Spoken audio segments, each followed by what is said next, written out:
Yo, what's up guys, Alf here, and today I'm going to be doing a full in-depth deck breakdown of the timeless list that I've had the most success with so far, and I recently used to climb back into the top 12 on the ladder with. Now I did have a lot further to climb than usual because I ended up all the way back in the percentages on the ladder recently, trying out a bunch of combo decks and timeless that didn't really end up working out. But as you can see from the screenshot here, I'm currently 82 and 16 with this list, so the record's been really good, and I've been having so much fun playing this list as well. Now I could have obviously spent a few more days grinding a little bit more to try and get back into the top 10, but I'm really happy with this 75, and it's been a while since I uploaded a video, so I just wanted to get this one out there. Speaking of which, I just want to quickly say sorry for the lack of videos over the past few weeks. I was away for a little bit when the last Alchemy set came out, and then obviously shortly after that we had the announcement of Timeless, so my focus since I got back has been, on articles and preparing for Timeless. And then once Timeless came out, obviously it's a completely brand new format, so it took me a lot longer than usual to figure things out, try and figure out what's good, and it's always really important to me that the decks I cover in these videos are really refined. And obviously with Timeless being such a new format and taking a little bit longer than usual to figure things out, it did take me a while to get lists to a point where I was really happy with, but I have got a number of other lists that I'm almost at a finalized stage with, so I should be having more Timeless lists to cover over the next few weeks. And one other thing that I'm thinking of doing as well is doing a follow-up video to this with just more gameplay, because I've got 4 matches that I'm going to include in this video, but I never want these videos to be too long. So what I'm thinking of doing is just in a couple of days time, just putting out a video that's just additional gameplay of this deck. So if that's something that you're interested in, definitely let me know in the comments, because that's a way that I could keep more content coming out. Because, as I mentioned, these sorts of full deck guide videos do take a lot of time to make because so much preparation and testing goes into them. So let me know if you're interested in that in the comments. But anyway, there's also going to be a link down in the description with the importable deck list if you want to try this out for yourself. And I'm also in the middle of writing a full article about this deck for MTG's own premium that will have more details, a full sideboard guide, how I change the deck for best of one, and some tips and tricks to help you play the deck as well, that I'm hoping to have finished sort of by early next week sort of time. So definitely check back on that. I'll leave that in the description as well when it comes out. But anyway, with that all out of the way, this is my natural order Titan list in Timeless. So this is an archetype that I've been doing a ton of work on recently, ever since I saw Shiva's list. I'll leave a link down to his list in the description if you want to check it out for yourself. But my main takeaways after testing this archetype for a while was that getting Primeval Titan out on turn 3 or 4 is just by far and away the most powerful thing you can be doing with the deck. And then in terms of weaknesses, the main ones that cropped up were to Blood Moon, fast combo, and counterspell heavy decks. So my main focus when working on this deck was to just maximize the consistency with which you can get Primeval Titan out on turn 3 or 4, make the deck resilient to Blood Moon, and then have solid sideboard plans against both fast combo and counterspell heavy decks as well. Now, if you're not familiar with the archetype, the very key card in this deck is Primeval Titan. This is the card that the whole deck is built around. Can help you get lands onto the battlefield very quickly and snowballs the game as well. And then the way that we parlay this ability into inevitability to close the game out is with Field of the Dead. So once we get Field of the Dead online, we can just swarm the battlefield with a bunch of zombie tokens. As a land, it's also very difficult for the opponent to interact with. So Field of the Dead traditionally just gives you a very good matchup against the slower decks in the format like Control and slower mid-range decks. The typical weakness of Field of the Dead decks in general is that a lot of your early setup is ramp in order to enable this, which means you don't have much early interaction, and it also takes a while to get this online as well. So typically you struggle against aggro decks, but as I mentioned, my main focus with this list was to try and get Titan out on turn 3 or 4 consistently as possible, and getting Titan out on turn 3 or 4 allows us to race against even the aggro decks in the format. The only archetype that we really struggle against is combo, because we take a little while to close the game out. Field of the Dead is very good at stabilizing you against the aggro decks, but combo can outrace you. But the rest of the format is very much mid-range focused right now. I think a lot of the best cards in Timeless right now, like Deathrite Shaman, Dragon's Rage Channeler, Ragavan, Bolt, etc., all lean into mid-range very well, which is why I think this deck has been performing so well. This deck is so strong against the mid-range decks because they take quite a while to close the games out compared to combo, and you can stabilize very quickly if you can get Titan out on turn 3 or 4. So that's the main focus, getting Titan out on turn 3 or 4. So how do we do that? Well, first of all, we've got Natural Order, which is one of the most powerful cards in the deck. Sack a green creature to put a green creature into play. Vast majority of the time we're going to be using this to get Primeval Titan out, and we do have a lot of enablers for this in the early game. We've got 4 Grazer, 4 Cameo of Bamboo Groves, 4 Fierce Empath, and then Sylvan Scrying can also be used to find Colney Garden, which we can play as a green creature to sack to Natural Order as well. So Natural Order we can obviously play on turn 4 to get a turn 4 Primeval Titan out, and if we have Arboreal Grazer or Cameo of Bamboo Groves on turn 1, we can also use Natural Order on turn 3. So Natural Order is one of the ways that we can get Titan out in the early game as well. And then the other way that we can get it out is by combining Castle Garenbrig and Sunken Citadel. So Sunken Citadel relatively new card. We can tap it to tap 2 mana of the chosen colour, and then if we put that 2 mana into Castle Garenbrig, we can produce 6 green mana off Castle Garenbrig with just 4 lands in play. So this is another way that we can set up turn 4 Titan with Sunken Citadel, Castle Garenbrig, and then again, if we have turn 1 Arboreal Grazer or Cameo of Bamboo Groves, we can also set this up on turn 3 as well. So these are the main 2 ways that we have of setting up turn 3 or 4 Primeval Titan. And then in terms of improving consistency of assembling those turn 3 or 4 Titan starts, we have 4 copies of Sylvan Scrying, which is really good at enabling Sunken Citadel plus Castle Garenbrig, because obviously if we only have one of these, we can just use Sylvan Scrying to tutor the other one and then set up for the turn 4 Titan fairly easily. But even outside of that, we have a ton of utility that we can get off Sylvan Scrying, even when we're not assembling those 2 lands. So first of all, we can get Bajuka Bog, which is fetchable Graveyard Hate, which is very, very good against a number of decks right now. We can use it to fetch Boseiju, which is so important against Blood Moon decks. You know, if we only have a single basic in play, being able to go Scrying for a Boseiju and then use Boseiju to answer Blood Moon is very, very relevant, as well as against, you know, opposing Field of Deads and other random artifacts and enchantments as well. Additionally, we can also use it to fetch basics if we're worried about Blood Moon. You know, if we don't have a basic in hand and we are against a Blood Moon deck, using Scrying to get your first basic is very important. And then also getting a second basic against Blood Moon decks is very important as well, because we can use Natural Order as an out because it can fetch Titan of Industry. And then post sideboard, we also have 2 Tranquil Throwbacks. So getting 2 basics in play is very important against Blood Moon decks, particularly post sideboard. So using Scrying to fetch your second basic is very important as well. We can also use it to find Colney Garden as a Natural Order enabler, as I just mentioned. We can also use it to find Blast Zone, which is really good against a number of the decks right now. Obviously, there's a ton of incredibly good 1-drops in the format right now. Deathrite Shaman, Delighted Halfling, Dragon's Rage Channeler, Death Shadow, etc. So you can often use Blast Zone as like a sweeper, right? Once you get it into play as your 4th land, you can just activate it immediately to new call 1-drops.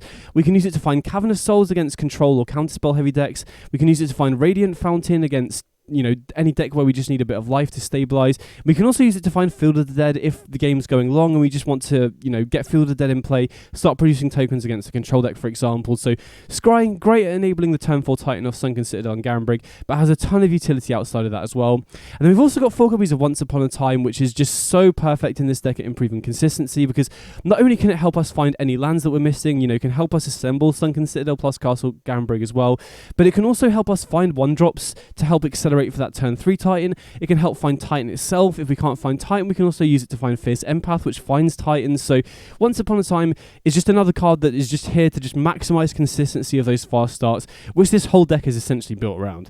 Speaking of those fast starts, we also have 4 copies of Arboreal Grazer and 4 copies of Cameo of Bamboo Groves. So these are the main early accelerants that we've got in the deck, and the main reason that we're running these over more traditional accelerants like Delighted Halfling or Deathrite Shaman is just because Field of the Dead is our end game, and we really want Primeval Titan getting Field of the Dead online as early as possible, and Deathrite Shaman and Delighted Halfling doesn't really enable that, whereas Arboreal Grazer and Cameo of Bamboo Groves, getting that additional land into play does.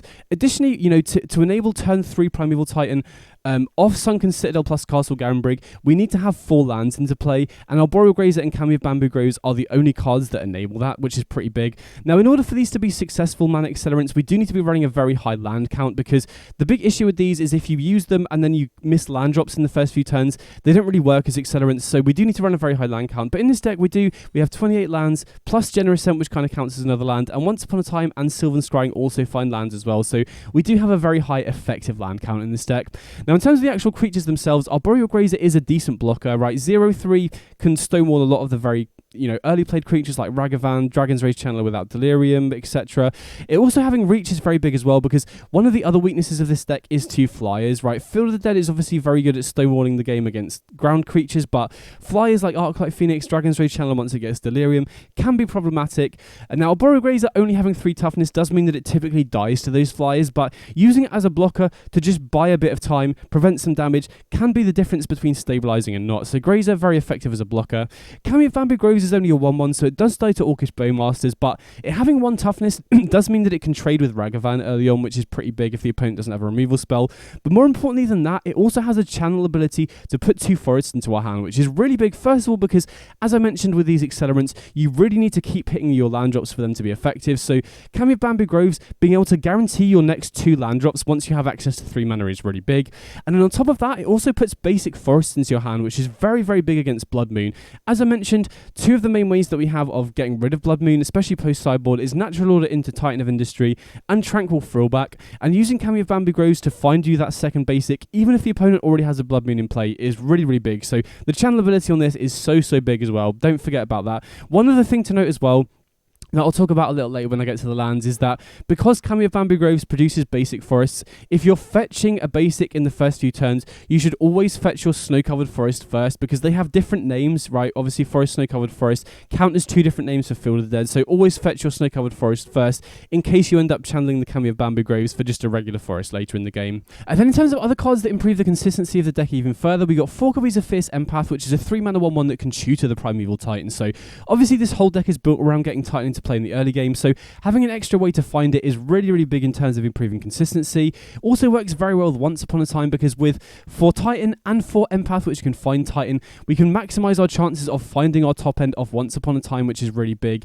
And then the other thing I really like about it is it also increases our chances of having multiples of these, right? If we have a Titan and a Fierce Empath, that makes Thoughtseize way, way less effective against us, you know. Also, Natural Order is another way that we can find Titans, so we have essentially 16 ways of getting Titan out. Once Upon a Time can also find an extra 8 of these, so the consistency with which we can find the Titan is really big, and as I mentioned, helps you play through Thoughtseize very nicely as well. On top of that, it's also a green creature that we can sacrifice to Natural Order, fills the curve out just very nice in general. We don't have that many 3-drops outside of Empath, so we can do stuff like Grazer or Kami on turn 1, into Empath on turn 2 to find the Titan, and then if we've assembled Sunken Citadel plus Garenbrig, we can play Primeval Titan on turn 4, or we can use Natural Order to sacrifice the Fierce Empath. So Empath finding Titan is so big in this list, but it can also find Generosent, Titan of Industry, and Crater Hoof Behemoth as well, so the card does have a lot of utility outside of that. So Titan of Industry is kind of the other top end card that we have access to here. As I mentioned, very nice way of answering Blood Moon, mainly off Natural Order, but it's also just very good against flyers. You know, as I mentioned, flying creatures can be an issue with this deck, and Titan of Industry is just the best card to stabilize against flyers, because it's a 7/7 with reach, can't be killed by Unholy Heat even if they have Delirium, also gains you 5 life when it enters the battlefield, so this is so effective at stabilizing against flyers. Obviously you can get the 4/4 as well, and the shield counter to kind of make it even more resilient against interactions, so finding Titan of Industry or Fierce Empath is really big as well. And then we also have Generosent here, which is so important in this deck. So not only does this mean that we can use Fierce Empath as a way to find lands if we're missing land drops, but very importantly, we can also use this to find basics even if we're under Blood Moon. As I mentioned, post sideboard, we really want to find our second basic in order to enable Natural Order and Tranquil Throwback as answers. And even if we only have 1 basic in play, when the opponent gets a Blood Moon in play, we can use Fierce Empath to tutor the Generosent and then cycle the Generosent to just find the second basic straight away, which is really big. Then outside of that, it can also be used to find Temple Garden, because we've got a few white cards in the sideboard, so it increases our chances of finding the white source for that. And is also just a 6-mana creature, so, you know, we can cast it early off Sunken Citadel plus Castle Garenbrig, and oftentimes if I am under pressure from flyers and I don't have enough mana to go for Titan of Industry, you can just go Fierce Empath, tutor Generosent, and then again, this is a creature with 7 toughness and reach as well, so this is very effective at blocking flying creatures, and it produces a food token that we can sack the following turn to gain 3 life as well. So Generosent really good at playing around Blood Moon, giving us extra utility off the Fierce Empath, and sometimes coming down as a creature off Sunken Citadel Castle Garenbrig is very good at stabilizing against flying creatures as well. And then next up we got 2 copies of Spelunking, which is a really powerful card alongside Primeval Titan, because if we have Spelunking in play when we cast the Primeval Titan, we can use the Titan to fetch a Stomping Ground and a Hammer Battlement, both of which will enter untapped because of the Spelunking. Then we can tap the Stomping Ground for red mana, activate the Hammer Battlements to give Primeval Titan haste, then attack with the Titan and get 2 more lands into play, like 2 Field of the Deads to just swarm the battlefield with zombies. So this sequence is such a powerful play. The main reason I'm only running 2 copies though is that it just feels less important than everything else. Outside of the 2 utility cards we got, everything else in the deck is just here to improve both consistency and redundancy, so that not only can we enable turn 3 or 4 Titan very early consistently, but we can also do it through disruption, right? I don't want to be you know, completely taken apart by one discard spell or one counter spell. Having a lot of consistency and redundancy allows you to play through early disruption, and so having that consistency to get that Titan into play in the first place feels more important than running the card that is good when you already have the Titan, if that makes sense. It can feel a little bit win more when I'm running the full 4 copies, so everything else does feel a little bit more important. There are also a couple of other downsides of it as well, like it does make Bowmasters slightly better against you. You know, one of the big advantages of running this deck is it's one of the very few decks where Bowmasters just isn't very good against you, and having a draw effect does make you a little bit softer to Bowmasters. And then additionally, there are good removal spells in the format, specifically Leyline Binding, Unholy Heat with Delirium, and Swords to Plowshares can all kill Primeval Titan. So if the opponent has mana up, and I suspect they have one of those spells, oftentimes, even if I have Spelunking in play, it's too risky to go for Stomping Ground plus Handmill Battlements, because then if we use the Handmill Battlements to give Primeval Titan haste, and they just use a removal spell in response, you don't get the Field of the Deads off it. So oftentimes I do just fetch Field of the Dead anyway and don't set this up, if that makes sense. But outside of that, in this slot, everything else is here to maximize consistency and redundancy. I don't think there's really another card that can do that. So in this 2-elf slot, I wanted something that's good at bridging the mid game, and Spelunking is really good at doing that. It accelerates us towards our top end, gains us a bit of life if we have Sunken Citadel, and is obviously sick once we have the Primeval Titan as well. So I do like Spelunking in this final slot, and if I was going to run 2 more cards, they would probably be the extra 2 Spelunking, but everything else feels more important, if that makes sense. So next up, we'll have a look at the mana base, starting off here with Field of the Dead, which is obviously the main card in the deck. Now, Field definitely incentivizes you to be running a lot of 1-ofs in the mana base, because if you end up drawing 2 of the same land in the early game, that can delay you getting Field online by a turn or 2, which can make a really big difference. And this is the main reason why I'm only running 3 copies here, because if you run the full 4, you increase your chances of drawing the same land, which delays you getting Field of the Dead online. And honestly, 3 copies has felt like more than enough in the vast majority of matchups. The only matchup where I feel like I'm at a real disadvantage by not running the 4th copy is in the mirror match against other Field decks that are running the full 4 copies, because they can just outscale your token generations pretty quickly. Now, post sideboard, we have access to Craterhoof Behemoth, which is the mirror breaker for sure. So even if your opponent does have more fields than you, you can very easily break that dynamic with Craterhoof Behemoth. But if Field of the Dead decks do become more popular and the mirror match becomes more important, or more prevalent, I should say, then I do definitely see an argument for bringing the 4th copy into the main deck there. But as things stand, while the meta is pretty diverse, I feel like 3 is good enough against the vast majority of the meta. Now, even though we do want to be mainly running 1-ofs in the mana base, I feel like you really want to be running 4 Sunken Citadel, 4 Castle Gambrig, because it's one of the 2 ways that we have of enabling the turn 3 or 4 Titan, which, as I mentioned, is the whole core of this deck. So 4 Citadel, 4 Castle Gambrig is really important to enable the turn 3 or 4 Titans, which is the most important thing here.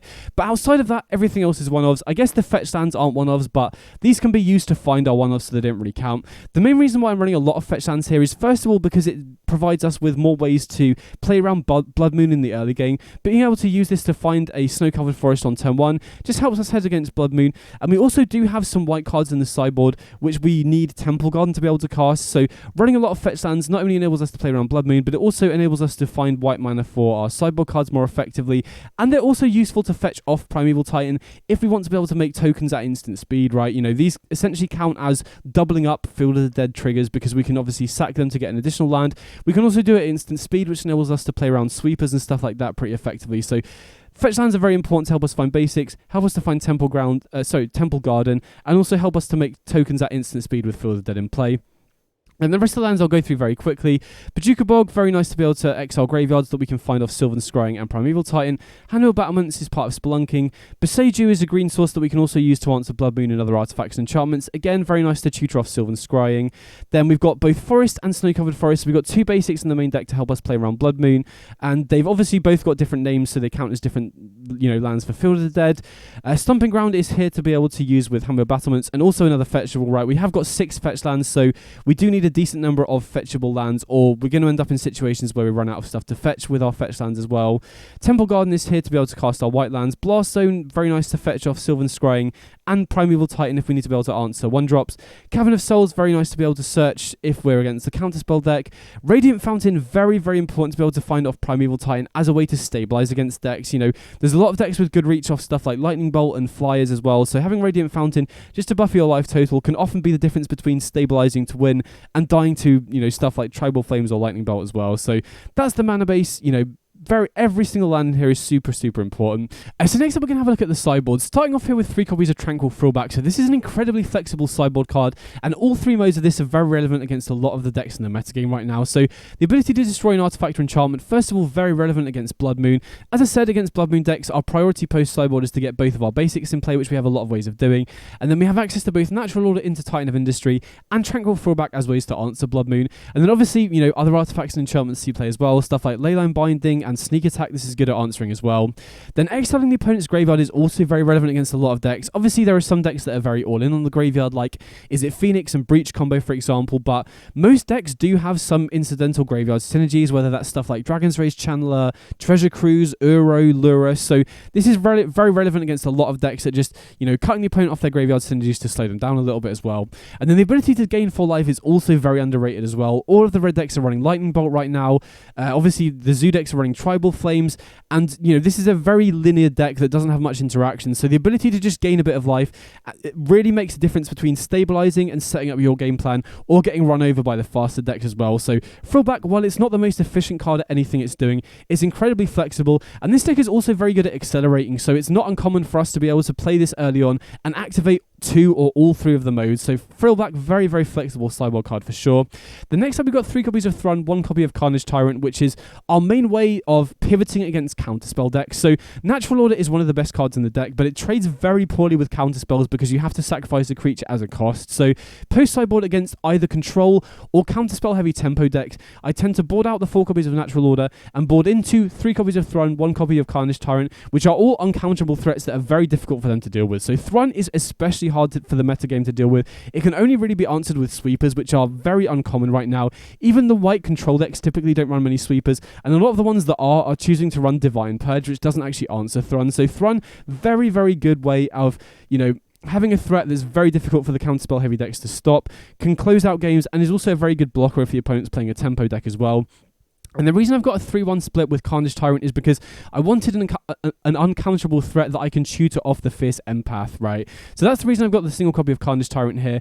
And I was going back and forth over whether Carnage Tyrant or Tyrannix Rex is better. So Tyrannix Rex is an uncounterable 8/8 with Trample, Haste, Ward 4 and Toxic 4, which is definitely much better than Carnage Tyrant, but being a mana extra is a very big deal. The reason I went for Carnage Tyrant instead is because I feel like it just curves out a lot better with the Fierce Empath, because if we have Sunken Citadel plus Castle Gambrig, we can go Fierce Empath on turn 3, tutor Carnage Tyrant if we don't have a Cavern of Souls for our Primeval Titan, and then just cast Carnage Tyrant on turn 4, whereas Tyrannix Rex, obviously you have to wait a turn and have your next land drop as well. So I think it's pretty close though. You could definitely run Tyrannix Rex in this spot instead, but I really like these 4 cards as just giving you extra alternate threats so you're not so reliant on Primeval Titan.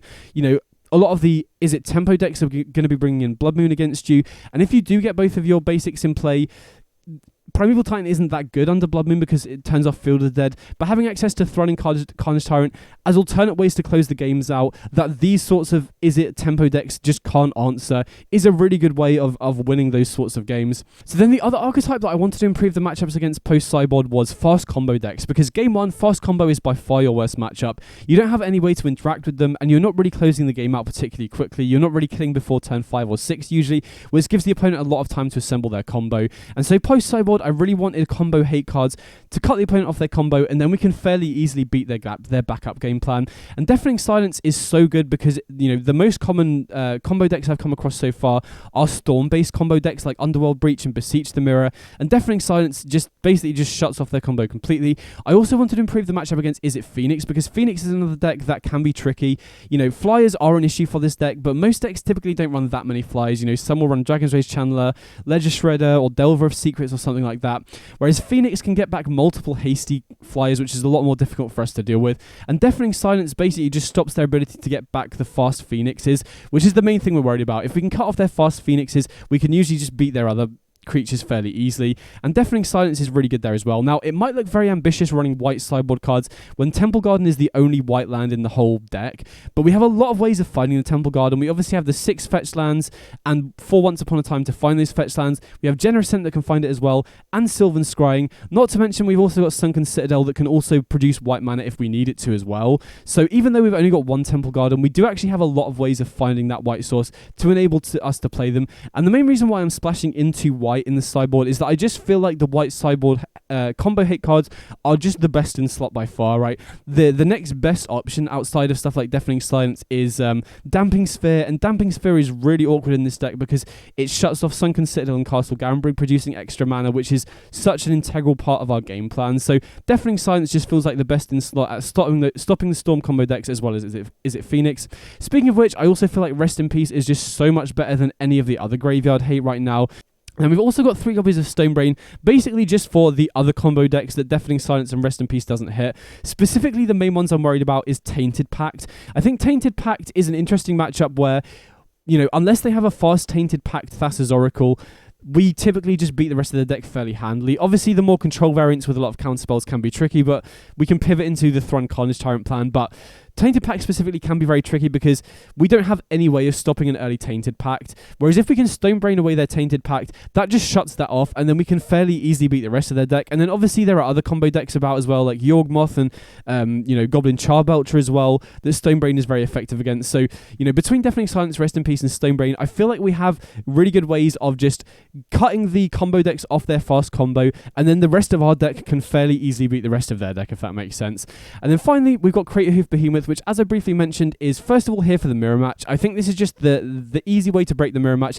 You can either natural order into it or tutor it off Fierce Empath, and even if you fall behind on the amount of tokens that you're creating, Crater Hoof just creates so many stats and allows you to trample through to win the mirror match fairly easily. And then I also like bringing it in against combo decks, or just decks where either the opponent can stall the board against you, or you want to be able to close the games out quicker. As I mentioned with the combo hate cards, we don't actually close the game out particularly quickly, but post-sideboard against those combo decks, I like typically cutting Titan of Industry for the Crater Hoof Behemoth, and then even if we don't find our hate cards, we can often just win on turn 4 with the Crater Hoof Behemoth, just getting it in play off a natural order, for example. So Crater Hoof, basically the mirror breaker against the other Field of the Dead decks, and is also just very good at closing games out quicker against combo decks, or sometimes they bring it in against the the 4-5 color decks where they bring in sweepers against you as well. So that's the deck overall. I appreciate that this deck tech might be a little bit longer, but there was a lot to cover here. I really wanted to break it down as as much as possible.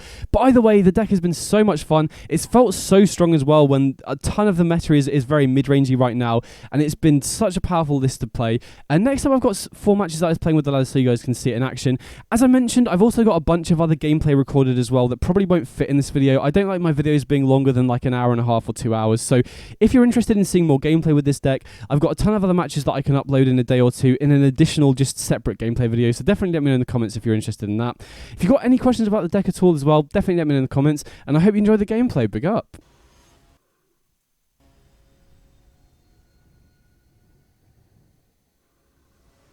Okay, sweet. So we're on the play here. And yeah, this one looks good to me. Right, we've got Acceleration of Kami, we've got Fierce Empath to find the Titan, and then once upon a time, if we can find either Garenbrig or Sunken Citadel, we can then use Sylvan Scrying to find the other piece. So, pretty decent hand here. Obviously not got all the pieces exactly, but, got a lot of them to start off with. Okay, so unfortunately we don't find a Garenbrig or a Sunken Citadel. Just trying to debate whether I want to go for a Grazer as another Accelerant, or potentially just grab another land here. I mean, we've already essentially got 5 lands in hand because of the scrying, right? So I'm kind of tempted to go for the Grazer here. And then, the nice thing about getting 2 Accelerants here is if I keep finding land drops, we don't even necessarily need to assemble Citadel plus Garenbrig. We can just get to 4 mana, Sylvan Scrying for a Garenbrig, and then just cast Primeval Titan with our 5th land, right? So I think I'm going to go with the Grazer here, and then always want to play Grazer first between that and the Kami, because Kami can obviously be used to channel for lands later if we need as well. So you generally want to play Grazer out, and it's also less vulnerable to stuff like Bowmasters as well. So we'll see what the opponent's on here. So they're on Gigantha, obviously could be any number of things. So they fetch immediately. Hopefully we'll get a good idea of what they're playing off their turn 1 play. I mean, to be fair, our deck is very linear, so there's not really too much, the only thing we really need to think about is whether the opponent's likely to be running Blood Moon or not. Okay, Deathrite Shaman. Oh, interesting. Okay, we found Sunken Citadel. That's pretty big. So I'm going to fetch, and I'm going to get a Forest here, because I still think there's a chance the opponent could be on Blood Moon here, and I'm just going to run out the Sunken Citadel here, and then I think, I'm just debating whether I want a Sylvan Scrying for a Garenbrig, or just use the Kami here. And I think I'm just going to use Sylvan Scrying to get a Castle Garenbrig here.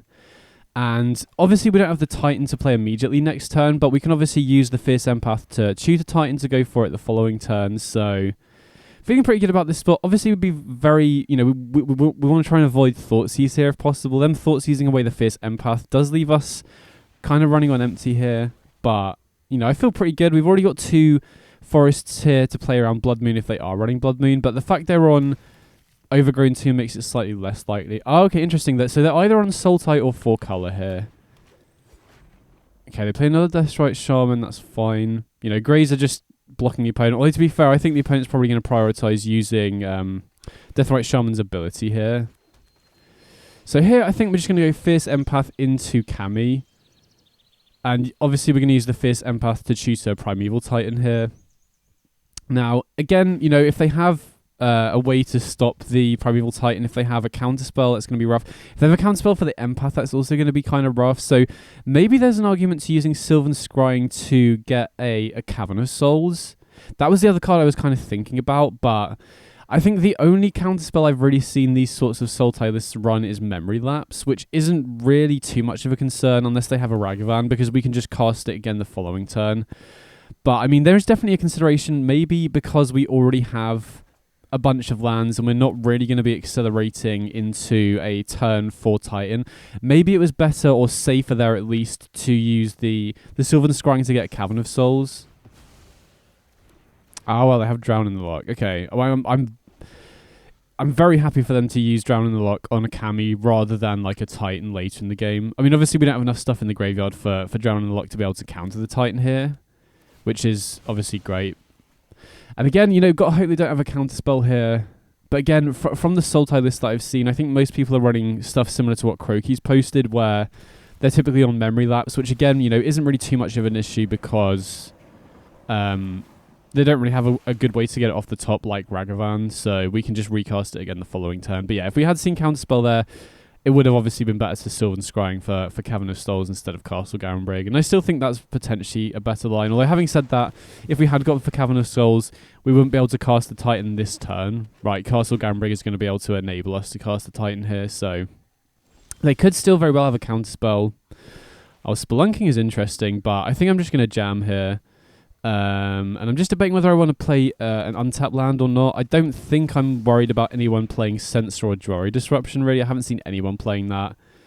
So we'll see if the opponent has a lapse here. Obviously, they could still exile 2 lands from the graveyard with Deathrite Shaman and play a counterspell here, which would be pretty rough, but... Okay, sweet. Resolves. That's huge. So definitely going to get Field of the Dead off one of these lands. Just trying to debate what I want to get for the second land here. I think... Probably best to just get Bojuka Bog while they have an Uro in the graveyard, I'd imagine. Right, just shutting that off. Even though Uro is pretty slow, just cutting them off that resource seems pretty effective here. So, and the other nice thing is, since we waited, you know, we did have to wait until our 5th land to play the Primeval Titan as opposed to turn 4. Yeah, opponent just scoops it up. But we do immediately get Field of Dead online, which is pretty big. So here... Oh, well, not showing... Okay, I guess it's just because I was in the process of exiling their graveyard, but I think I'm just going to ship it back, honestly. You know, typically I'll pivot. I want to bring in throwbacks against the red mid-range decks because of Blood Moon, but against Sultai, I don't really think I want anything. I think this is definitely one of our better matchups. I mean, obviously counterspells are a bit of a concern, so maybe I could see an argument to cutting the natural orders for Thrun and Carnage Tyrants, but... I don't want to over-sideboard. I feel like the main deck is so good at its linear game plan and so consistent that unless the opponent is boarding in an insane amount of counterspells against us, I feel like our main deck is very well set up against this sort of deck. Again, if we go to game 2 and we see a lot of counterspells and, you know, change the equations or whatnot, then I maybe would want to cut natural order for the, you know, 3 Thrun, 1 Carnage Tyrant. But yeah, this sort of mid-range matchup is exactly the sort of deck we're hoping to face. Don't have to worry about Blood Moon. Oko is a concern because they can obviously elk the Primeval Titan, but if we get Field of the Dead in play, the damage is usually already done. And we're, you know, the other nice thing about getting so much redundancy of finding our Titan is even if they answer the first one, it's pretty easy for us to find another one. Actually, having said that, maybe... This is a matchup where I'm supposed to be bringing in Craterhoof because of Oko, right? Once we get a couple of Field of the Dead tokens in play, using sorry, I just had to think about my hand there. Yeah, got Castle Garenbrig, Sunken Citadel plus Fierce Empath, so this hand's really good. But yeah, using Craterhoof as a way to just close games out seems like it'd be more useful than Titan of Industry here. So yeah, I think I did miss sideboard. I probably should have brought in the Craterhoof over Titan because Titan is useful mainly against flyers and artifacts and enchantments, and I don't imagine the opponent really has too many of either of them. So if it does go to game 3, I think I will definitely bring in the Craterhoofs, but this hand's looking pretty good, right? We've got the Sunken Citadel, Castle Garenbrig, and 2 Fierce Empaths. So opponent takes a Sylvan Scrying, which I guess makes sense because, you know, we've got 2 Empaths. Well, having said that, you know, if they take both of these Empaths, if they draw another Thoughtseize or something, then we're out of top end. But here we draw an Arboreal Grazer, which is just sick. I'm going to fetch a basic. Always fetch the Snow-Covered Forest first in case you end up channeling the Kami later. Because obviously the Kami produces regular forests, and you don't want 2 lands with the same name because of Field of the Dead. But yeah, I feel pretty good about this, right? We've got turn 3 Titan here, unless the opponent has a counter spell or like 2 more Thought Seizes, right? Because we can get Fierce Empath down on turn 2, and then we've got Castle Gambrig's Citadel ready for that turn 4 Titan, so... yeah, this is sweet. This is why I really like Fierce Empath. It just increases your consistency so much. So I'm going to run out the Empath here. Maybe it's slightly more optimal to go for Radiant Fountain in case they were somehow on 4 color. Although even, you know, I was going to say to play around Blood Moon, but there's no way. They're either on 4 color and we didn't see the 4th color. And if they are, they're not running Blood Moon. Or there's Sultai, in which case they don't have access to Blood Moon. So I don't think it really makes a difference playing the Castle Gambrig or the Radiant Fountain first. I guess the other concern could be Boseiju, right? They can potentially Boseiju the Castle Gambrig this turn, so maybe that was a reason that it was probably slightly more optimal to play the Radiant Fountain first. But if they spend their turn 2 just using Boseiju, I'm pretty happy about that. Okay, so they Bowmasters the Empath. Again, that's completely fine. We don't really care about Bowmasters at all in this deck. You know, Spelunking does trigger it, but outside of... and it does kill our 1/1s, which is... you know, a good way for them to cut us off natural order. But when we've got a hand like this where we've just got the turn 4 Titan, Bowmasters just doesn't do anything. They do pass with 2 mana open though, which is a bit of a concern because of Counterspell and Memory Lapse. But again, I don't really care about Memory Lapse. And we have another Fierce Empath as well. So yeah, we're just going to jam here for sure. If they do have Memory Lapse, it's only delaying it by a turn. And even if they do, we get to play the Forest into Primeval Titan next turn to then get Field of the Dead online. So... but I do imagine they... oh, wow, they don't have anything. Okay. That's kind of surprising because they held 2 mana open. Maybe they've got another Bowmasters potentially. I mean, either way, we'll definitely get a Field of the Dead here. I'm just trying to think what we want to get. Bajuka Bog doesn't really do all that much here. Could get Blast Zone because they've got a... you know, already got a Halfling in play. Could deal with Deathrite Shaman. There's also an argument to potentially getting a Colney Garden there. In case we draw a natural order. But we already have an Arboreal Grazer in play and a Fierce Empath. So I don't think we really need an extra token here. So...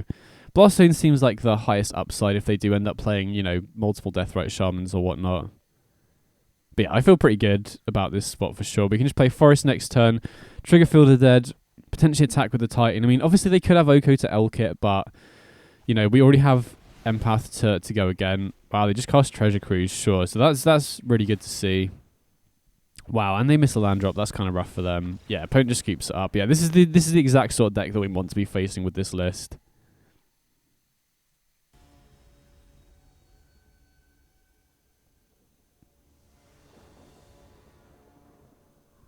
Okay, so we're on the play here, and I can't keep this one, no acceleration at all. This looks pretty good though, right? We got Kami on turn 1, we got Sunken Citadel, we can use Scrying to either find Castle Garenbrig, or potentially a Colney Garden if we want to have a backup creature. I mean, there is maybe an argument to keeping both Kamis to maximise our chances of getting a natural order off, but like I said, we can also use Sylvan Scrying to fetch Colney Garden if they do kill the Kami here, so... either way, going to fetch on turn 1. Definitely grab a Snow-Covered Forest ahead of a regular forest because Kami can be used to channel regular forests. And then we get Sunken Citadel into play here, and then next turn we got a few options of Sylvan Scrying. If they kill the Kami here, we can potentially go Sylvan Scrying for a Colney Garden. We could also just play Bajuka Bog and use Sylvan Scrying to get an untapped land for natural order. Okay, we draw another natural order here. So I definitely think I'm going to play Bajuka Bog and exile my own graveyard here. Get rid of this Windswept Heath so my opponent can't use that Deathrite Shaman to accelerate next turn. And then I think I'm just going to Sylvan Scrying for a Castle Garenbrig here. There's maybe an argument to go for Colney Garden, but that's a guaranteed tap land, which means there's no way we're casting natural order next turn unless we happen to draw an untapped land off the top. Obviously, our hand is very weak if they use something like a Bowmasters to kill the Kami here, but... with Garenbrig in play, if we top deck a Titan, we can just immediately cast it. And if they don't kill the Kami here, which they might not, you know, if they're not playing around natural order, they might not prioritize it. Then we get to natural order this turn, which is absolutely huge. So now we get to sack the Kami for natural order, get a Primeval Titan into play. And now we can use Primeval Titan to get both Field of the Dead and Colney Garden. So then we have Colney Garden to sack to natural order next turn. We also have Spelunking now as well, so we could potentially go Spelunking into natural order into Stomping Ground Handwheel Battlements, which is obviously very, very strong. So Definitely going to be getting Field of the Dead and Colony Garden here just to enable Natural Order next turn. You know, we don't want to have to sacrifice Primeval Titan to Natural Order. So unfortunately, we obviously don't get Field of the Dead online this turn, but definitely going to be getting it online next turn unless they have a removal spell for the Titan here. Oh wow, they had the Bowmasters, but they held it. People are going to have to learn to play around Natural Order. They definitely should have done that during the main phase there. I mean, even so, you know, we still would have had Castle Garenbrig. Any green creature off the top enables Natural Order, so I still feel like we would be in a reasonable spot even if they did Bowmasters. Although having said that, Spelunking is not great into Bowmasters. So definitely going to lead by attacking with the Titan here. Get Field of the Dead and another land. Not sure exactly which one I want to go for yet. Another Natural Order off the top is a little bit awkward. You know, we only have one Colony Garden, so we don't actually have anything to sacrifice to the Natural Order yet. And I'm not sure if I want to play Spelunking while the opponent has a Bowmasters in play. I don't know if we really need to here. Trying to think what I want to get as the extra land. I think I might just go for a fetch land, you know, double up the Field of the Dead triggers for next turn, because they are, it looks like the opponent's just on a pure mid-range deck from what we've seen so far. Unless they're on Underworld Breach or something, but, you know, getting Field of the Dead tokens in play is going to be really difficult for them to beat. Yeah, opponent just scoops up. So they did misplay. They should have Bowmastered during the main phase there, but I still think we had a reasonable setup at that point, right? We had Sunken Citadel, Garenbrig online, any creature off the top, and Natural Order is good. So typically against Red-Black, I will cut both Spelunkings and a Once Upon a Time for the 3 Frillbacks. Here, since we're against Jund, I think they're slightly less likely to be on Blood Moon, or at least be on Blood Moon in high numbers. So I'm only going to be bringing in 2 Frillbacks here. Could be a chance that I'm supposed to bring in all 3, but I think even if they're not running Blood Moon, then Frillback is still going to be pretty good against them, right? Exiles the graveyards to shut off stuff like Dragon's Rage Channeler, Delirium for them, and, you know, is just good at stabilizing on the ground. You know, the thing with this deck is we're very linear without much interaction, so oftentimes just casting a Frillback as a 3/3 blocker that gains us 4 life is really good at helping us stabilize and just, you know, reach the Field of the Dead endgame that we're trying to set up. But yeah, like, obviously red mid-range decks are typically tougher than other variants because of Blood Moon, but we have so many ways to take out Blood Moon as long as you're careful, you know, fetching basics early on. So typically, post-sideboard against decks that are likely to have Blood Moon, you want to prioritize getting both basics in play as early as possible, you know, off Sylvan Scrying, off your fetch lands, off Generascent. And then once you've got 2 basics in play, Frillback can answer it, Natural Order into Titan of Industry can answer it, we can use Sylvan Scrying to grab Boseiju. So as long as you're careful to prioritize getting those basics in play early on, you do have a decent amount of counterplay to Blood Moon. And then, yeah, you obviously need to think about, you know, saving your Natural Orders for Titan of Industry potentially and stuff like that. But, I mean, if you can get an early Titan in play instead, you can just use Titan to fetch your basics anyway. You've also got Kami of Bamboo Groves that can get you that second basic, or even that third basic, if you need to hardcast a Titan of Industry, for example. So we are obviously missing top end, but we are against a Thoughtseize deck. So I'm kind of tempted to keep this. This is a bit of a sketchy one, but, like, you know, we can fetch both basics. We have 2 accelerants. We also have Sylvan Scrying here, so even though we don't have top end, I don't really want to be running against the Thoughtseize deck, and we have a lot of good draws, right? Natural Order is very good with this hand. Fierce Empath gets us Titan. Titan is obviously good as well, and we have 2 Camis to accelerate us as well, so even if we don't assemble Garenbrig plus Citadel, we can just potentially go, you know, use this Sylvan Scrying to find us a Castle Garenbrig to just hardcast the Titan with our 5th land. So definitely going to get a basic in play, and then going to use Kami to put a shock land in play, I think. And then, you know, there's no risk of them playing Blood Moon here, because if they attack with the Ragavan, we'll block it, and if they use a removal spell to take out the Kami, they don't have enough mana to play the Blood Moon, so we'll at least get to fetch the second basic here, which is pretty big. Okay, so they do Fatal Push the Kami, so they do get in with a Ragavan hit here. I mean, hopefully they don't hit a Grazer or a Kami and accelerate. They do hit a Titan, so that's one less Titan out of our deck, which is a little bit annoying, but better for them to hit that than a playable here, I think. I don't think it's really going to matter that we've only got 3 Titans left in the deck. So here, interesting what I want to go for next turn. We found a Castle Garenbrig. Okay, that's pretty sweet. So now we can save the Sylvan Scrying. I definitely want to prioritize getting the second basic in here for sure, because they can potentially play Blood Moon next turn. Again, not 100% sure if they're playing Blood Moon because they are on Jund, but so interesting whether we want to go for the Kami here to accelerate or go for the Fierce Empath here. I think I'm going to go for the Fierce Empath just because it's more mana efficient, but we could also go Kami plus Scrying. And I think I would probably use Scrying to get Boseiju here, just as a hedge against Blood Moon, because otherwise we are pretty soft to it. We obviously do have the double forests, which can cast the Primeval Titan, but Titan doesn't... I mean, a 6/6 trample that fetches lands is still good, even under Blood Moon, but not having the Field of Dead tokens is definitely a big difference there. Okay, they do fetch a basic forest, so that is a sign they could very well be on Blood Moon here. I mean, either way, we're still pretty good against Blood Moon here, right? We can go land into Sylvan Scrying and hold up Boseiju. Okay, they do have the Blood Moon. No way to kill the Fierce Empath, which is nice. So here, I think we just go Stomping Ground. We don't have to pay to have it untap, thankfully. And then we can just go Sylvan Scrying for a Boseiju. And then if they don't have another Blood Moon here, we can just go Castle Garenbrig into Titan next turn, which is pretty huge. And obviously they're cut off black mana as well because of their own Blood Moon here. So I feel pretty good about this spot, to be fair. As long as they don't have a second Blood Moon, then I think we're doing pretty well here. Okay, so they do push the Empath. Means they get in for another Ragavan hit, but that's not really a big deal, right? There's nothing too high impact they can hit here. Them getting an extra treasure is obviously pretty good. I mean, hopefully they don't have Thoughtseize. If their last card's Thoughtseize, that's going to be pretty rough. But it's not. Okay, sweet. So we get to Boseiju the Blood Moon here. And then just go for Primeval Titan next turn, which is pretty sick. And I think that should be good, right? They're completely top decking. They got Fable and Ragavan. I don't really think there's anything they can draw here that can get them out of this.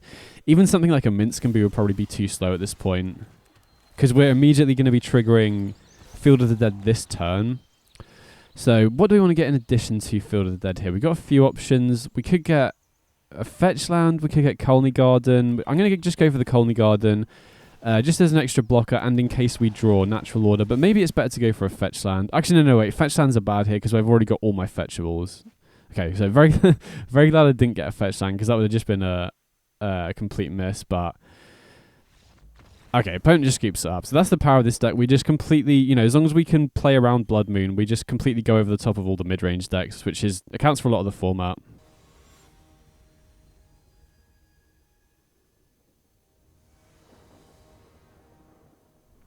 Okay, so we're going second here.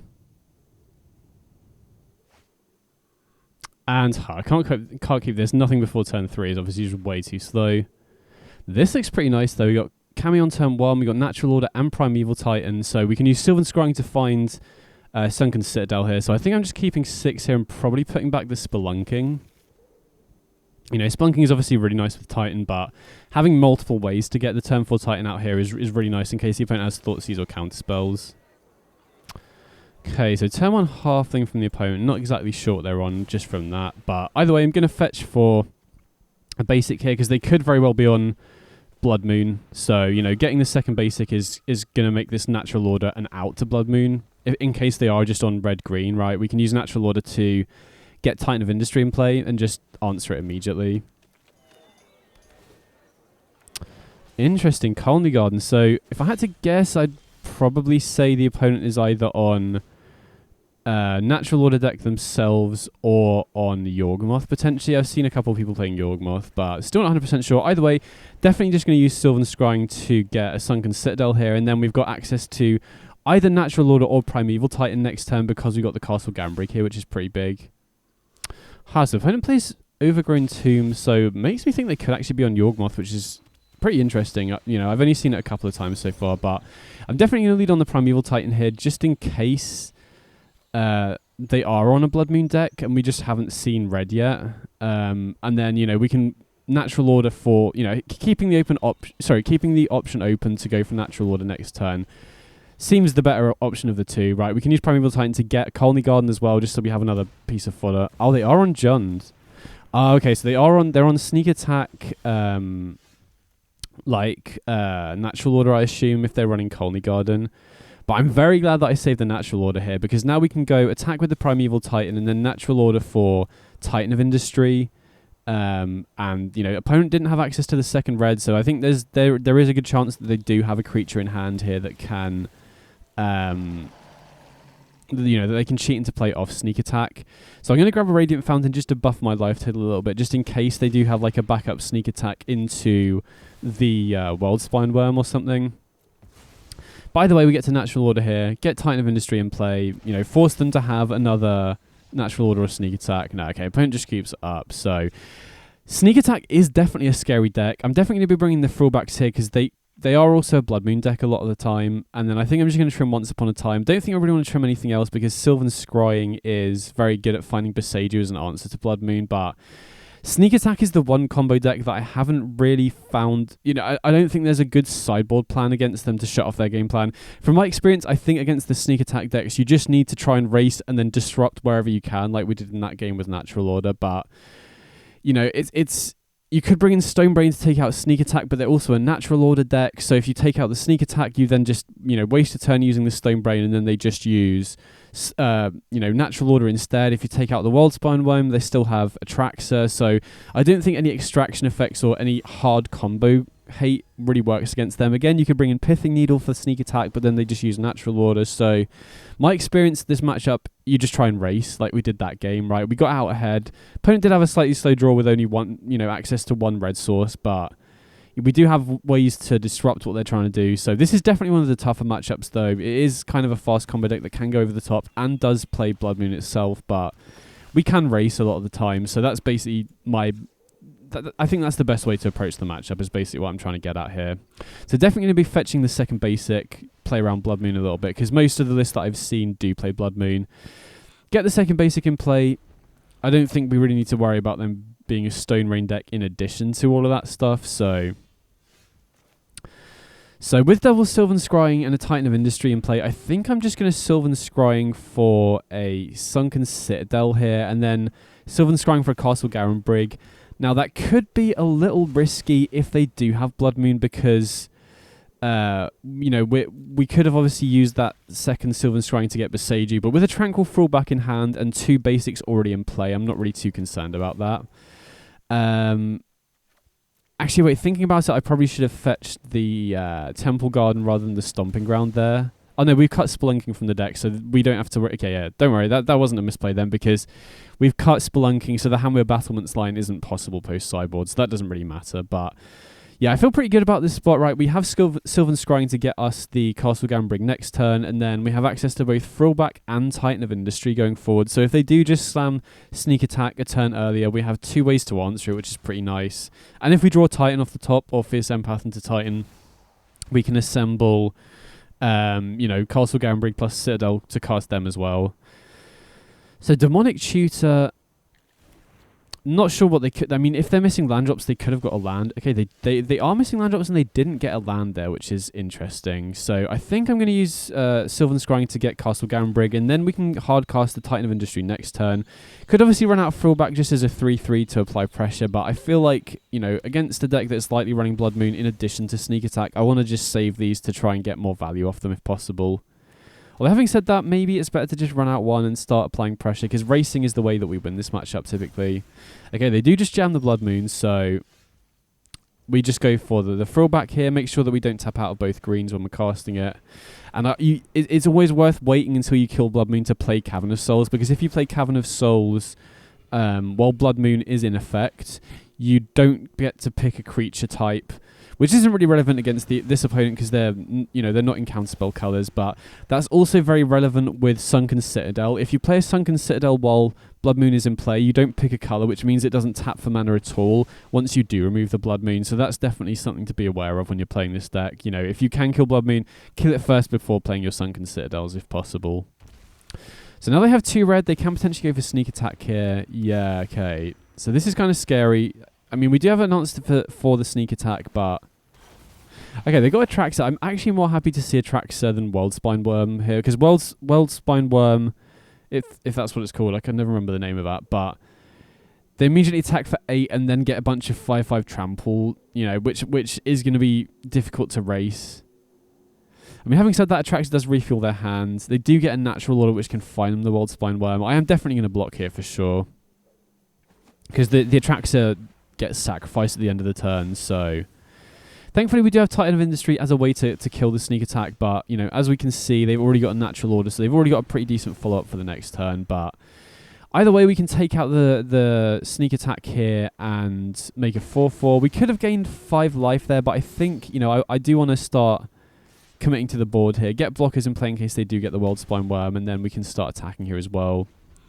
Could just play the Chemi out as an additional blocker, but I feel like at this point it's probably better used as, you know, to channel just to keep hitting land drops here.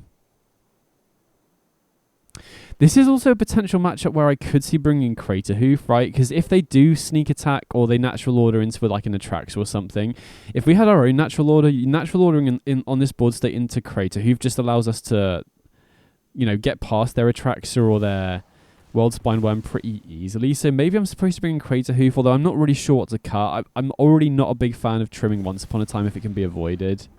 Wow, they get Galta, so they must have another really big creature in hand. Wow, okay. That was a pretty sick turn from the opponent. They've got a lot of trample damage here, so... Okay, Primeval Titan's obviously a very good draw here. So we can get 2 Field of the Deads, right? And then we get 4 2/2 tokens in play. I'm still not... Okay, just had a bit of lag there. Still not 100% sure if that's going to be good enough, though, right? They've got a 12/12 and a 15/15 trample here. So yeah, maybe I'm supposed to be bringing Crater Hoof here, but I'm just really not sure what to cut. I really want to keep in Titan of Industry because they're a Blood Moon and Sneak Attack deck. And trimming Once Upon a Time does just reduce the consistency. It does. I think it also, you know, kind of reduces our land count in an indirect way as well, because turn 0 Once Upon a Time, or 0 mana Once Upon a Time is really good at helping us keep hitting land drops as well. Okay, there's Blood Moon, but we already have the answer in the second throwback, so I am glad that I held on to this one. Wow, can they kill the Titan as well? I was going to say, if we can survive this turn, throw back the Blood Moon. Oh yeah, they've obviously got Jar Souls. Okay, so they kill the Titan here, so yeah, this is not looking good. Maybe if we had Crater Hoof in the deck, we have that as a potential one-outer, but this isn't looking, you know, this is looking pretty dicey. So here, I think we obviously have to block... I think we just have to block the Galta and let the World Spine Worm hit us. Because if we block the World Spine Worm, they get a bunch of 5/5s, right? So I think we just have to block the Galta here, and then... I'm not even sure what our out is at this point.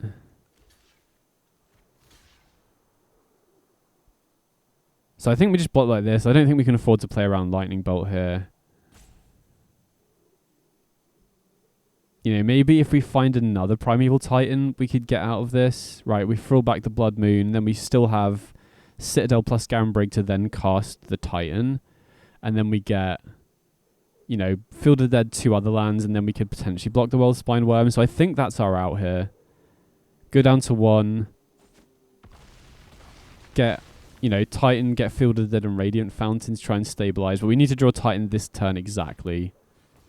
And they have Deathrite Shaman, so... Yikes. Yeah, I think we're dead here. Because Deathrite Shaman is lethal on its own, right? So we cast the throwback, take out the Blood Moon. We can cycle the Camis to get 2 forests, and then cast the second one to put the extra land into play. But all the opponent has to do is just activate this Deathrite Shaman, and we're dead here. I'm just trying to think if there's any way we can force the opponent to make a mistake here. Maybe if they block with the Deathrite Shaman.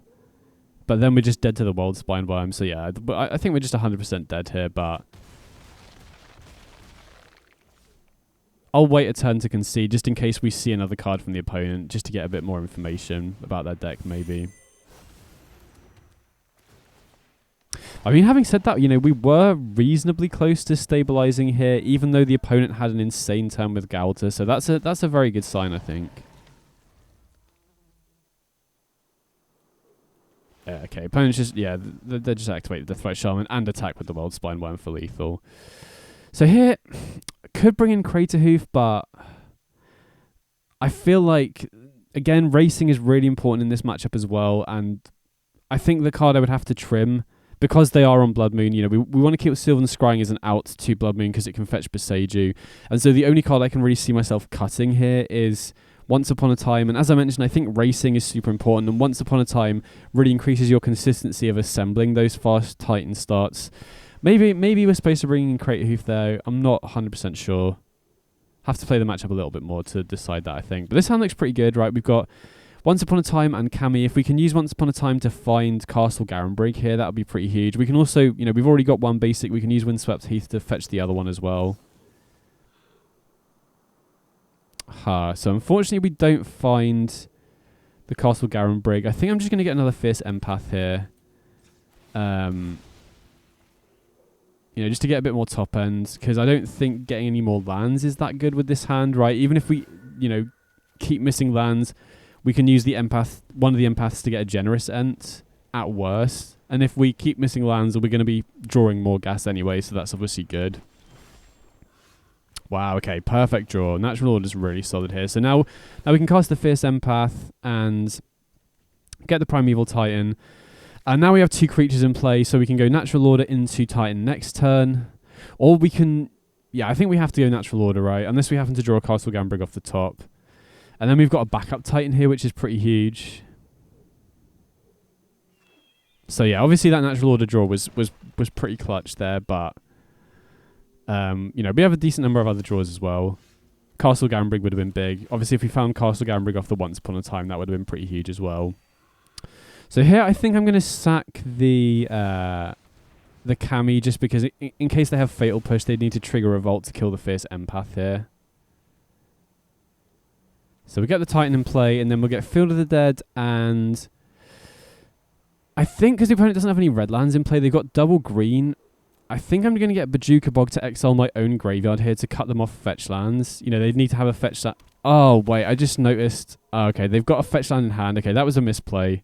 I completely forgot they had a fetch land in hand that we saw off the Harvest. So instead, I could have... Actually, yeah, that's pretty bad because I could have got Hanweir Battlements there instead of Bajuka Bog. And then this turn, we could have potentially gone... Oh, no, wait, we don't have Castle Garenbrig. We could have got Castle Garenbrig and then potentially gone Fierce Empath into Titan of Industry in case they play Sneak Attack. But I think we'd be 1 mana short.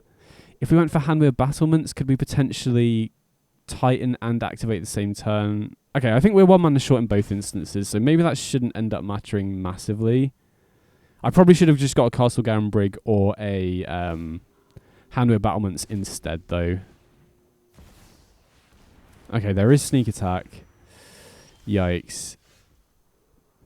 So really hope that misplay doesn't end up mattering.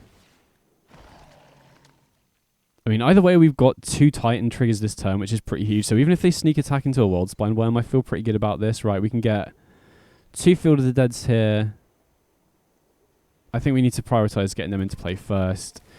And then we can go Primeval Titan, and then get Castle Garenbrig set up for Fierce Empath into Titan of Industry next turn. So let me just check. If I'd have got a Castle Garenbrig instead of Bajuka Bog, I would have had 6 mana off Sunken Citadel plus that. 3 goes into the Fierce Empath.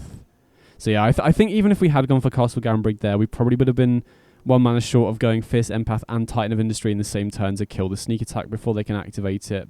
So thankfully, I don't think it's going to end up getting punished too badly, hopefully.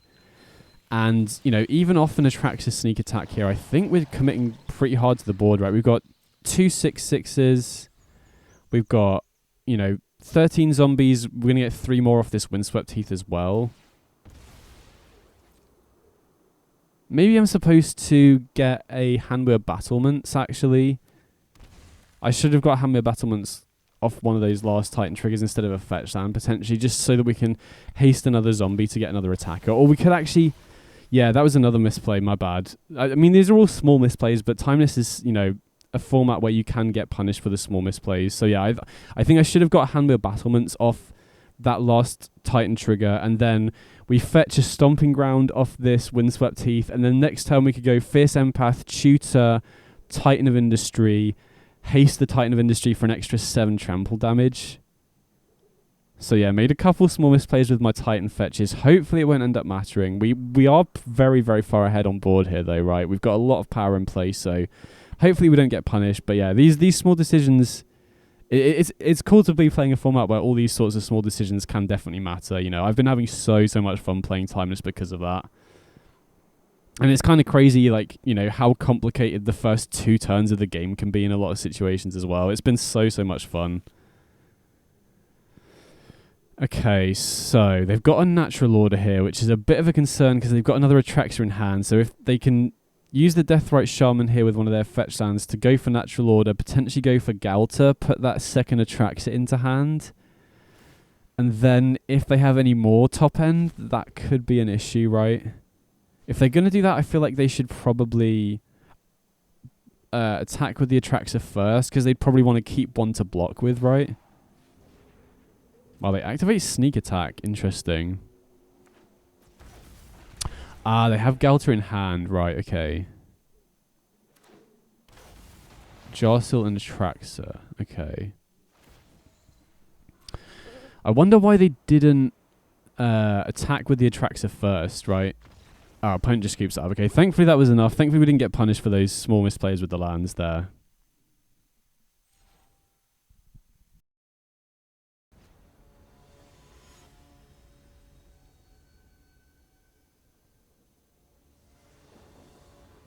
Okay, so we're going second here.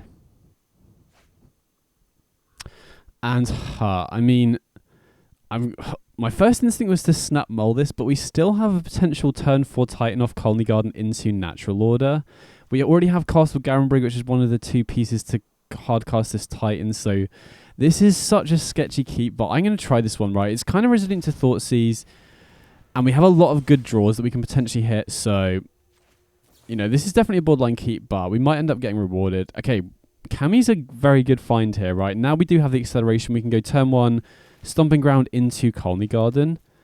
And then, you know, now we have 2 creatures in play, so the opponent's removal cutting off natural order isn't as much of a big problem here. If we can find a Sunken Citadel in the next draw step, we can hardcast the Primeval Titan. And if we can find any land or any untapped land in the top 2, we can then natural order on turn 4. And now we have 2 creatures in play, so it's going to be hard for them to cut us off the natural order here. Now, I am a little bit concerned about Blood Moon, obviously, because we don't have any basics here. We do have Fierce Empath that can find us basics, though. Okay, nice. We found another untapped land here. So here, I think I'm going to use the Fierce Empath to find Generous Ent, just so that we have some counterplay to Blood Moon if they do play it. We could get another Titan, obviously, but I just don't really think it's as important, right? I think with double natural order Titan, we have plenty of top end already. So I think just hedging against Blood Moon is a good idea at this point, right? Just getting that first basic is going to be pretty important. So they activate the Deathrite Shaman, and they probably should have waited until my end step to do that, because now we can get in for an extra point of damage. But I don't know. I don't think that's going to make it too much of a difference. You usually win by, you know, miles, not inches with this deck. They fetch a basic swamp. Okay, there is Blood Moon, so I'm very glad that I got the Generous Ent off the Fierce Empath now. And there's Sunken Citadel. So Sunken Citadel you really want to avoid playing under Blood Moon if possible, because if you do get rid of the Blood Moon, Sunken Citadel you don't get to pick a colour. So when Blood Moon if you do remove the Blood Moon, it then no longer taps for any mana whatsoever, which is obviously not ideal. So here we're basically just trying to find any second basic. If we can find a second basic, we can then natural order into Titan of Industry, get rid of that Blood Moon, which is obviously going to be huge. So Spelunking draws, we've got a lot of ways to find it though. We've got, okay, perfect. So that's huge, because now next turn we can channel the Kami, get another basic, and then the following turn we can go natural order into Titan of Industry, and then potentially natural order again into Primeval Titan. So even though the opponent's, starting to uptick the One Ring and getting a lot of card advantage, I think, we should be able to just go over the top of what they're doing, unless they hit multiple Thoughtseizes here. Them Thoughtseizing away the Kami here would be an absolute nightmare, but even outside of the Kami, we still had Sylvan Scrying that could find us a basic. We still had Once Upon a Time that can dig towards it as well. So as long as we can fade a Thoughtseize this turn, I think we'll be pretty good, right? Again, it is going to slow us down a little bit, because we're going to have to spend our just entire next turn activating the Kami, playing a basic. But the following turn, we're really going to catch up on the board for sure. And we should just be able to go over the top of them. Now, the One Ring is a little scary. I think I've faced this person a few times recently, and they're also on Shield Red. And we obviously don't have any ways to kill that, so One Ring plus Shield Red is kind of tricky, but if we can go double natural order next turn, that's going to be huge. They kind of need Shield Red next turn to do that. And they've only got access to one swamp here. Although having said that, they can loot away 2 cards and they've got the 1 ring to draw as well. So, and I imagine they probably need to loot quite aggressively here because they know we've got another basic here. So we can unlock our mana quite a lot next turn. So no shielded before their ring activation here is pretty big, right? They're going down to 10 guaranteed next turn. Wow, no Black Saucer, no I guess they've also got Deathrite Shaman actually, so they can potentially cast shielded here if they do draw it. Right, I have to assume there's a land in the graveyard by now.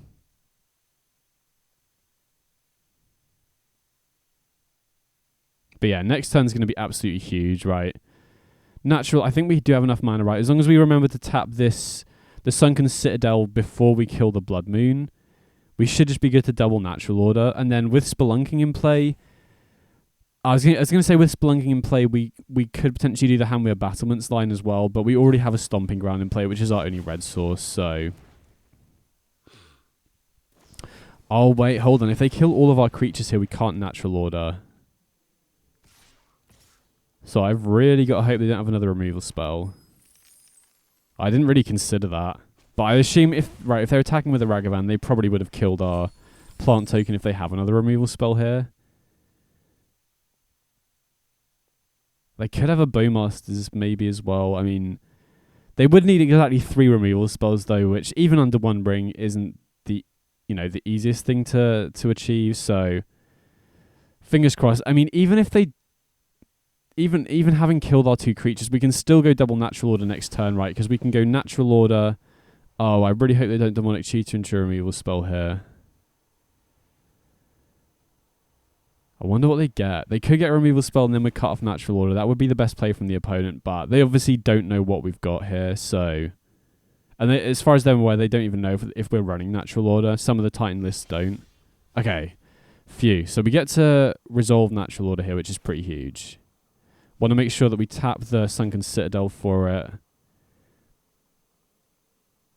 And gonna tap the Blast Zone as well. We want to make sure that we have enough green sources to pay for the second Natural Order.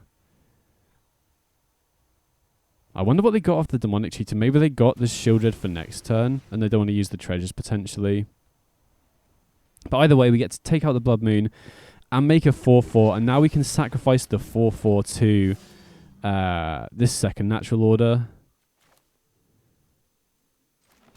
And we already have more than 7 individual lands in play here, right? So we can just go Primeval Titan into double Field of the Dead here. So even if they do have another Shielded, I think we should just be good to outscale them, especially because we've got the second Primeval Titan in hand. So if we didn't have this Stomping Ground already in play, we could get the Hamweir Battlements. I mean, even then, it's kind of risky, though, because they could potentially have another Unholy Heat. I mean, I feel like they probably would have used it on the plant token if they did have that, but regardless, I still think we're in a really solid position now. Even if they do have the 1 ring plus Shieldred, I think it's going to be very difficult for them to outscale our tokens here with their life gain. You know, because it does kind of scale exponentially, especially with this second Primeval Titan in hand as well. And because we have more mana next turn, we can use this Primeval Titan from hand.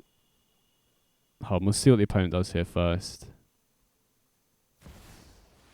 Okay, they do have the Shielded, so I have a feeling that's probably what they cheated off the Demonic Cheater, but I'm not 100% sure. So they do gain a lot of life, and they do gain a lot of cards. So even though I do feel like we're definitely in a favoured position here, I'm not 100% sure, because Shielded plus 1 ring when it gets up to 4 or 5 counters is pretty tricky to race. Especially when, especially in Timeless where they have a lot of access to cheap cards. Okay. Extra Blood Moon, very, very glad that we've got a Sylvan Scrying here, because now we can just Scrying for a Boseiju and then, answer it straight away. Want to make sure that we tap the Citadel under Blood Moon first, because otherwise it's not going to tap for mana. And then we can use the Boseiju to take out the Blood Moon here, and then I still think we should be good to race, right? We're going to get the 3rd copy of Field of the Dead in play here. And then, we've got another fetch land that's going to get us, that's 6 zombie tokens extra as well. Oh, no, wait, that was a misplay. I forgot that I had Spelunking in play. Okay, that was a big punt on my part. I forgot that I had Spelunking in play, so I definitely should have gone, cast the Titan from hand, get a Handmade Battlements, and then give this Titan haste, and then I would have gotten for an extra 6 trample damage here, and got a bunch of other extra zombie tokens in play, so yikes. I really hope I don't get punished for that. That was just a complete oversight on my part. I mean, we're still going to cast the Titan main phase 2. We're still going to get an extra 6 zombies off this Windswept Heath, so I'm hoping that'll still be enough, but we could have probably forced them to block with the Shieldred here if we'd played the Titan pre-combat. So yeah, that was just me completely forgetting that I had Spelunking in play. That was my bad.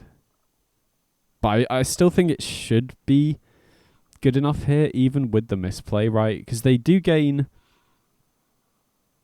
Well, what? They're gaining 2 for the turn, and then an extra 10 off the One Ring activation. But, unless they've got a sweeper, I don't think they're going to be able to kill all the tokens here. I mean, I guess they could just train a bunch of rings together. But even then, I don't know if they have enough removal in their deck to actually fight through all the zombie tokens here. So even though that was a pretty big misplay on my part, honestly, I think we would have, outright won the game on the spot if I'd remembered to hammer battlements first. I still think we should be good here, hopefully. So I'm going to get the hammer battlements in play, just in case we draw another Titan or something like that over the top. I'm going to Bajuka Bog now as well, just to cut them off Deathrite Shaman activations, because I think the one way I could lose this is if they do chain a bunch of rings together and then they just burn me out with Deathrite Shaman activations and One Ring activations. Lightning Bolts, I mean. So here, what do we want to get? I mean, we've already got a fetch down with only 1 fetchable, so I think just get a Castle Gambrig for 3 more zombies next turn. So yeah, that was that was pretty bad, because I think we just outright win the game if I remember to Titan before the combat step. But unless they happen to draw another ring here, we should just be winning next turn. And even then, like I said, they would need multiple Deathrite Shaman activations, multiple Lightning Bolts to win from this point. Okay, phew. Didn't end up matching. So that was close. It was close initially because of the Blood Moon, but that Cameo of Bamboo Groves into Natural Order just completely swung the game. So here we definitely want the throwbacks. Spelunking not as necessary. Obviously it is still good generically, but I think that's the most cuttable card. And then trimming one Once Upon a Time just to make room for that third throwback is really important against the Blood Moon deck. So we do want as many outs to Blood Moon as possible. So post sideboard, the main thing is just fetching around Blood Moon, and then our fair game plan should be good enough to beat theirs. This particular build, I mean, I am a little bit more scared of it because One Ring plus Shieldred is a stronger late game than most of the red-black X midrange decks typically run, right? They do have Minskamboo and the Jund builds, which are a very effective way for them to close the game out. But yeah, One Ring plus Shieldred is tricky to outrace, but if you can get Titan online, if you can get Field of Dead online, that should be able to outscale it. So most important thing in these matchups is just fetch around Blood Moon, get that second basic into play as early as you can, and then you got Natural Order into Titan like we saw that game, we got Tranquil Throwback, we got Sylvan Scrying into Beseiju. A lot of ways to get around it, and then as we saw there, our late game should just be able to go bigger than theirs. So this hand is just, obviously we could hit something good off Once Upon a Time, but 2 land heavy and just not quick enough. So I think we have to mull this, which isn't ideal against a Thoughtseize deck, but you got to do what you got to do sometimes. Okay, this is better. We have Sunken Citadel. If we can find Castle Gambrig off Once Upon a Time, that's a turn 4 Titan off this Fierce Empath potentially. We've already got Empath into Natural Order, which is pretty nice. So okay, turn 1 Ragavan. Okay, we found both basics, that's great for a start. And we've got an Accelerant as well, which is pretty big. Now, there is potentially an argument to getting Frillback as an answer for Blood Moon, but we've already got both basics and Natural Order here. So I think I'm just going to, prioritize the Accelerant here, which will help us get stuff online quicker, and also blocks the Ragavan here, which is pretty big. So not only does it accelerate us, but it hopefully slows the opponent down as well. So there is maybe an argument to getting Frillback here, but I think Grazer is just generally a lot better on turn 1 anyway. Okay, Demonic Tutor. So if I had to guess, I mean, I have to assume that's probably getting a Blood Moon if they didn't have one already. And then, I mean, I kind of want to play Empath to be efficient with my mana and to get a second body in play for Natural Order, but since we've drawn Once Upon a Time, I think I'm going to play Field of the Dead here and then use Once Upon a Time, and then we can go for Natural Order next turn. Having said that, if the opponent kills the Grazer, we could, we could be in a bit of trouble here. Yeah, and they are kind of incentivized too, right? So maybe it's better to play the Empath and just hope that I draw an untapped land off the top. Because that would have also denied them a treasure token off the Ragavan here. So yeah, thinking about it, that might have been slightly better. Maybe I'm supposed to just go for Fierce Empath and then go for Once Upon a Time afterwards. Okay, they have Thoughtseize as well. So had we gone for the Empath, they'd probably just take the Natural Order here anyway. But yeah, I mean, on balance, it's probably best to go for Empath last turn. But I think it's close. So they take the Fierce Empath, which, I mean, does kind of make sense because that does strand us with the Natural Order slightly. Okay, this is not a good hit for Once Upon a Time. We really wanted to hit a green creature or a Castle Garenbrig or something there. Interesting. Okay, now we've got Sylvan Scrying and we can get a Colony Garden. And then next turn we can go Colony Garden, Natural Order, and then if the opponent doesn't have, there's no point for them to interact with the Colony Garden at that point, right? Because unlike our Warrior Grazer and Kami, it doesn't trigger when it enters the battlefield. So I played the Forest to play around Blood Moon, but I think it may have been better to play the Temple Garden, because if they do play Blood Moon, then that stops the Colony Garden producing a token. Maybe I'm supposed to just run out the Colony Garden this turn, but oh, they do have Blood Moon. Actually, yeah, that might have been another misplay, because I did kind of predict that they would have searched the Blood Moon off the... off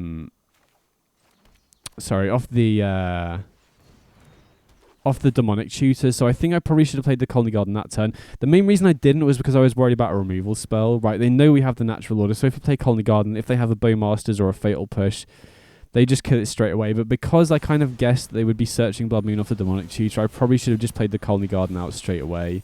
And then they're forced to have Blood Moon into removal spell, which they could very well have, but...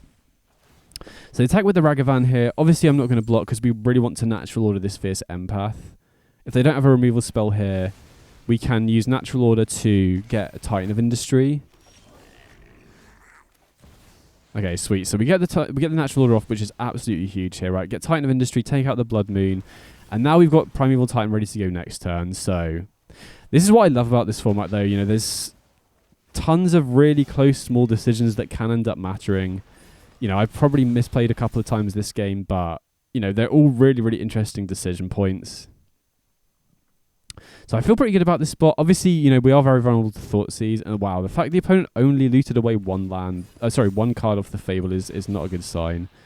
So that, I have to imagine they have a Thoughtseize if they didn't loot away stuff, or maybe they've got another Blood Moon potentially. But either way, we can still cast the Titan, right? We've got our two basics into play already here, so I wonder what was good enough in their hand that they didn't loot two cards away there, unless that was a misclick potentially. But yeah, even with one ring in play, I still feel good about this spot.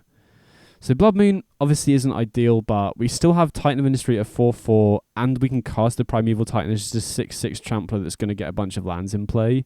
And they've only got a 2/1 and a 2/2, so I feel for them to really flip this matchup, they would need to go Thoughtseize into Blood Moon, and then maybe get like a Shieldred in play or something like that. But if they don't have Thoughtseize or Blood Moon here, I think we should just be good to just go over the top like we did last game, right? So yeah, just thinking about the misplays that I played this game, because I always like to reflect on it so I don't make them in future. Okay, second ring, I'm pretty happy to see that. That's kind of like a desperation play to me, really. Just trying to keep them alive. If they don't have a way to answer this Primeval Titan, I think we should be good here. Okay, sick. But yeah, I think that Colony Garden play was probably a misplay. Potentially the Fierce Empath play was also a slight misplay as well. But both of those, the lines I went for were pretty close, I think. But yeah, I'm definitely going to be watching this match back. There were some very interesting decision points. But yeah, now we get Primeval Titan, we get Field of the Dead. Even if they have Shieldred, I don't think it's going to be enough, right? Got another Natural Order as well, so just going to ship it back. And they need to just, chain together a bunch of rings here and get Shieldred in place somehow, and Blood Moon. to truly stabilize. So yeah, I'd be very surprised if we ended up losing from this point, especially with another natural order. See what they got though. So they got fetch. Wow, they attack. Do they have Brotherhood's End potentially? Or maybe they're just hoping to hit something off the Ragavan hit. Do I let the 2 damage through? I mean, I can probably afford to block with another creature here, right? And still have more than lethal next turn. So yeah, I'll block like this. If they have Brotherhood's End, we do lose the 4/4. So maybe I'm supposed to just block with the 2/2s there. Okay, opponent just scoops it up. So yeah, that felt pretty good.